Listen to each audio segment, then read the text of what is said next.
पौधों और जंतुओं के बीच की कड़ी का नाम लिखिए। युगलिना। कौन सा पिरामिड सदैव सीधा होता है? ऊर्जा का पिरामिड सदैव सीधा होता है। मेंडलीफ की आवर्त सारणी तथा आधुनिक आवर्त सारणी में कितने वर्ग तथा आवर्त होते हैं? मेंडलीफ की आवर्त सारणी में 9 वर्ग तथा 7 आवर्त होते हैं और आधुनिक आवर्त सारणी में 7 आवर्त होते हैं और वर्ग 9 होते हैं। सर्वाहारी जंतु किसे कहते हैं? वे जीव जो पौधों या वनस्पति, सब्जी, फल, अनाज तथा जंतुओं मांस दोनों को भोजन के रूप में सम्मिलित करते हैं सर्वाहारी जंतु कहलाते हैं। लिथॉर्ज किसे कहते हैं? लेड ऑक्साइड को लिथॉर्ज कहते हैं। यह एक उभयधर्मी ऑक्साइड है। पिरामिड किसे कहते हैं? पारितंत्र के समस्त जीवों को उनकी संख्या, जीवभार तथा ऊर्जा के आधार पर ग्राफिक प्रदर्शन करना ही पिरामिड है। अपघटनकर्ता का उदाहरण बताइए। जीवाणु, कवक आदि। चलिए आगे देखते हैं। द्वितीयक उपभोक्ता का उदाहरण है मेढक। उपभोक्ता किसे कहते हैं? उदाहरण बताइए। उपभोक्ता वे होते हैं जो उत्पादक द्वारा बनाए गए भोज्य पदार्थों का उपभोग करते हैं, जैसे मेढक, टिड्डा, खरगोश, सर्प आदि। उपभोक्ता को मुख्यतः कितनी श्रेणियों में बांटा गया है? नाम बताइए। उपभोक्ता की श्रेणियां: प्राथमिक उपभोक्ता, द्वितीयक उपभोक्ता, तृतीयक उपभोक्ता और उच्चतम उपभोक्ता। पर्यावरण से क्या आशय है? पर्यावरण दो शब्दों परि प्लस आवरण से मिलकर बना है, अर्थात हमारे चारों तरफ का व्याप्त पर्यावरण दो शब्दों परि प्लस आवरण से मिलकर बना है, अर्थात हमारे चारों तरफ व्याप्त आवरण, हमारे चारों ओर व्याप्त आवरण ही पर्यावरण है। पारितंत्र, पारिस्थितिक शब्द का प्रयोग सबसे पहले किसने किया? A.G. टेंसले ने 1935 में।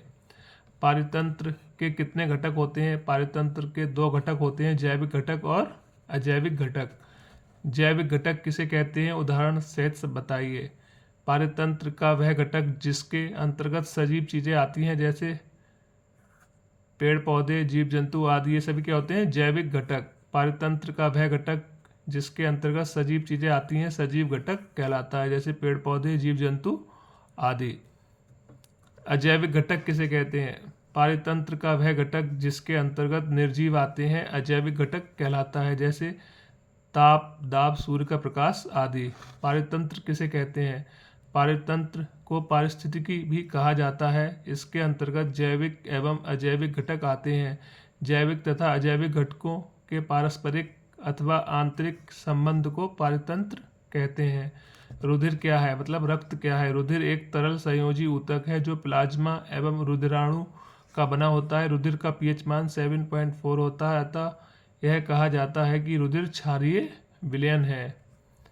एरिथ्रोब्लास्टोसिस फिटेलिस किसे कहते हैं?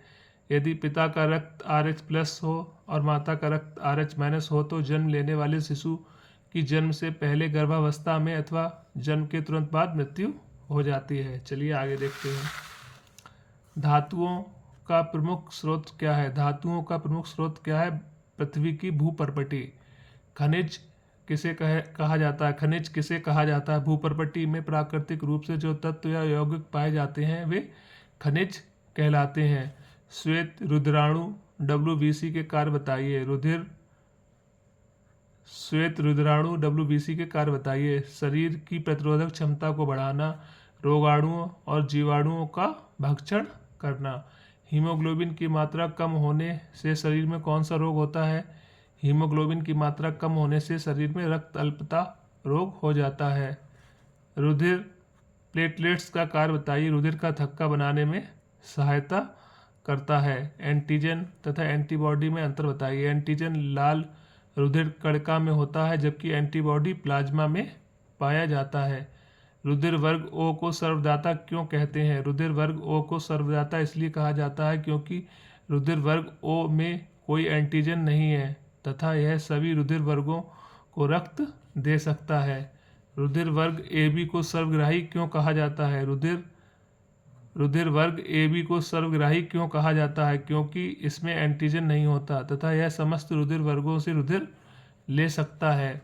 जैविक घटक को कितने भागों में बांटा गया है? जैविक घटक को 3 भागों में बांटा गया: उत्पादक, उपभोक्ता और अपघटनकर्ता। उत्पादक किसे कहते हैं?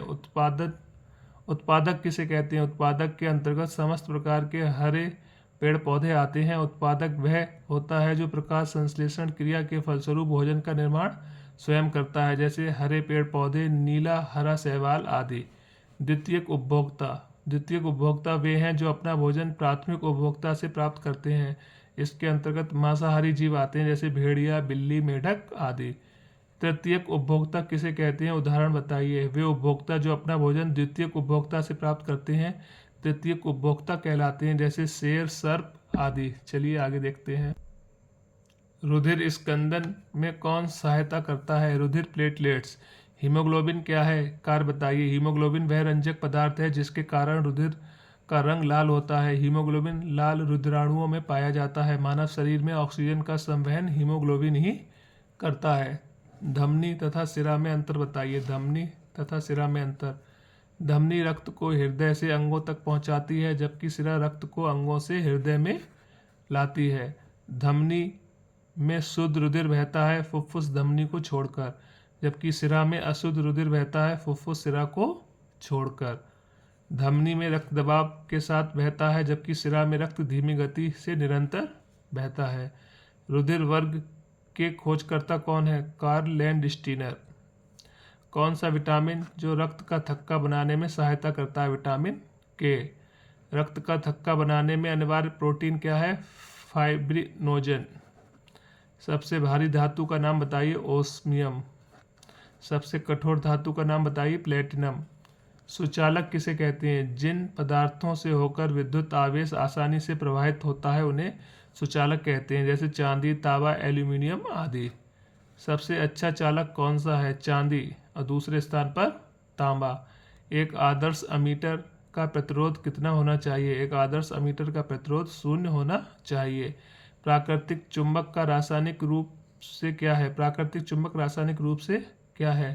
प्राकृतिक चुंबक रासायनिक रूप से लोहे का ऑक्साइड Fe3O4 होता है। इसका कोई आकार नहीं होता। चलिए आगे देखते हैं। चुंबकत्व। चुंबकत्व क्या है? चुंबक का वह गुण जिसके द्वारा वह लोहे को अपनी ओर आकर्षित करती है चुंबकत्व कहलाता है। चुंबक के सिरों के निकट चुंबकत्व सबसे अधिक होता है। ये क्षेत्र चुंबक के ध्रुव कहलाते हैं। चुंबक के ठीक मध्य में चुंबकत्व नहीं होता है। चुंबक के गुण बताइए। चुंबक के सिरों के मध्य चुंबकत्व सबसे अधिक होता है। ये क्षेत्र चुंबक के ध्रुव कहलाते हैं। चुंबक के मध्य में चुंबकत्व नहीं होता है। चुंबक को क्षैतिज तल से स्वतंत्रता पूर्वक लटकाने पर हमेशा उत्तर से दक्षिण दिशा की ओर ठहरता है। उत्तर की ओर ठहरने वाले ध्रुव को उत्तरी ध्रुव और दक्षिण की ओर ठहरने वाले ध्रुव को दक्षिणी ध्रुव कहते हैं। चुंबक के दो ध्रुवों को मिलाने वाली रेखा को चुंबकीय क्षेत्र कहते हैं। ओम, एम्पियर तथा वोल्ट में क्या संबंध है? वोल्ट बराबर एम्पियर गुणा ओम, मतलब volt is equal to ampere multiply ohm. रुधिर का रंग लाल क्यों होता है? रुधिर का रंग लाल इसलिए होता है क्योंकि इसमें हीमोग्लोबिन पाया जाता है। हीमोग्लोबिन में हीम नामक रंजक होता है जो रुधिर को लाल रंग प्रदान करता है। हीमोग्लोबिन पाए जाने वाले लौह यौगिक हिमेटिन है। हीमोग्लोबिन में पाए जाने वाला लौह यौगिक हिमेटिन है। आरबीसी, डब्ल्यूबीसी तथा रुधिर प्लेटलेट्स का जीवन काल बताइए। आरबीसी का जीवन काल क्या है? 20 से 120 दिन तक। और डब्ल्यूबीसी का जीवन काल क्या है? 2 से 4 दिन तक। और रुधिर प्लेटलेट्स का जीवन काल 3 से 5 दिन। उस जीव का नाम बताइए जिसमें आरबीसी में केंद्रक पाया जाता है। ऊंट और लामा नामक स्तनधारी के आरबीसी में केंद्रक पाया जाता है। आरबीसी लाल रुधिराणु के कार्य बताइए। शरीर की प्रत्येक कोशिका को ऑक्सीजन पहुंचाना, शरीर की प्रत्येक कोशिका में कार्बन डाइऑक्साइड वापस ले जाना, शरीर की प्रत्येक कोशिका से कार्बन डाइऑक्साइड को वापस ले जाना और रुधिर का रंग लाल प्रदान करना। प्राथमिक उपभोक्ता, द्वितीयक उपभोक्ता तथा तृतीयक उपभोक्ता की प्रवृत्ति के बारे में आप क्या जानते हैं? प्राथमिक उपभोक्ता कैसे होते हैं? शाकाहारी। और द्वितीयक उपभोक्ता कैसे होते हैं? मांसाहारी। और तृतीय उपभोक्ता क्या होते हैं? सर्वाहारी। ठीक है फ्रेंड्स, मिलते हैं किसी नेक्स्ट वीडियो में। तब तक के लिए जय हिंद, जय भारत। हंसते रहिए, मुस्कुराते रहिए, हमेशा स्वस्थ रहिए। अगर आप इस चैनल पर नए हैं, चैनल को सब्सक्राइब करें, वीडियो को लाइक करें और नोटिफिकेशन ऑन करें, जिससे हमारे चैनल की सभी वीडियोस का नोटिफिकेशन आप तक आसानी से पहुंच सके। आप सभी को दीपावली की हार्दिक शुभकामनाएं। आप सभी हंसते रहें, मुस्कुराते रहें और हमेशा स्वस्थ रहें। माता लक्ष्मी जी की कृपा आप सभी पर बनी रहे। ठीक है फ्रेंड, थैंक यू।